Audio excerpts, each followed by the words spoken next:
કાકરેજના થરામાં સાદા ડ્રેસમાં આવી દારૂના નશામાં પોલીસ કોન્સ્ટેબલે 2 લોકોને માર્યાના આક્ષેપ। થરા પોલીસ શું સાબિત કરવા માંગે છે? ખાખીનો રોપ જમાવતા હોય તો દારૂ ખુલ્લેઆમ વેચાણ થઈ રહ્યું છે, ત્યાં જમાવો નિર્દોષ ગાડીવાળાઓને શા માટે હેરાન પરેશાન કરો છો? શું સાબિત કરવા માંગો છો?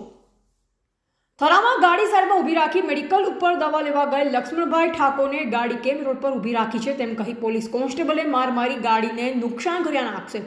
પોલીસ કોન્સ્ટેબલે માર મારતા લક્ષ્મણભાઈ ઠાકોર ઇજાગ્રસ્ત થતા સારવાર માટે હોસ્પિટલ પહોંચ્યા તો બીજી તરફ લારી લઈને ધંધો કરવા ઉભેલ જાવેદ મેમણ નામના વ્યક્તિને પણ કોન્સ્ટેબલે માર માર્યા હોવાના આક્ષેપ।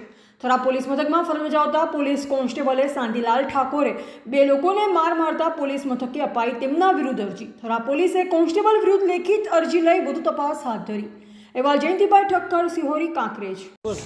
મારું નામ જાવેદભાઈ રજાકભાઈ મેમણ છે। હું થરાનો રહેવાસી છું। મારો ધંધો કાચા માલ ભૂંગળાનો ધંધો છે। હું સાઈડમાં ધંધો કરતો હતો। પોલીસ સ્ટેશનમાંથી આવીને એક સાદા ડ્રેસમાં એક પોલીસવાળાએ મને હાથ પર 2-4 ધોકા મારીને મને હાથમારો ફ્રેક્ચર કરી નાખ્યો। એટલે સાહેબ, હું ગરીબ માણસ છું। મારે 3-4 બાળકો છે। 6 જણનું નિભાન કરું છું। ભાડાનું મકાન છે અને મને આવડી મારી ગયા। એનો ન્યાય મને પૂરો મળવો જોઈએ। ઓકે। અને આ મારું વગાડ્યું હાથ પર। મારું નામ લક્ષ્મણજી પનાજી ઠાકોર, રહેવાસી મોટા જામપુર।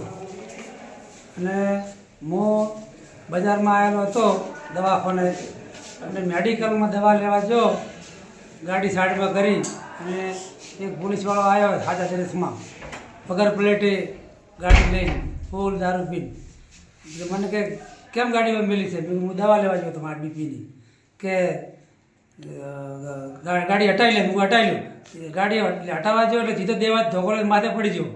મને માર માર્યો અને ગાડીને નુકસાન કર્યું છે અને ખૂબ માર માર્યો છે। અને 2 ભવનમાં દે કરતો હતો। મને ન્યાય મળવો જોઈએ। હા, મને ન્યાય મળવો જોઈએ। મને આનો કોઈ પોલીસવાળા હોય કે ગમે તે કોઈ સાઈડ, હું 12 બીપીનું દર્દ છે અને મને કંઈ અહીં થાય અને કોઈ તકલીફ થાય તો મને એનો ન્યાય મળવો જોઈએ। અને પોલીસવાળાનો જે મૂળ વખત નહોતો પણ એનો રોજ ગોતે નામ મળ્યું છે શાંતિલાલ ઠાકોર, થરા પોલીસ સ્ટેશનનો ગામ વખા। દારૂની હાલતમાં ફૂલ હતો અને બધાને મારતો હતો। મને માર્યો, બીજાને માર્યા।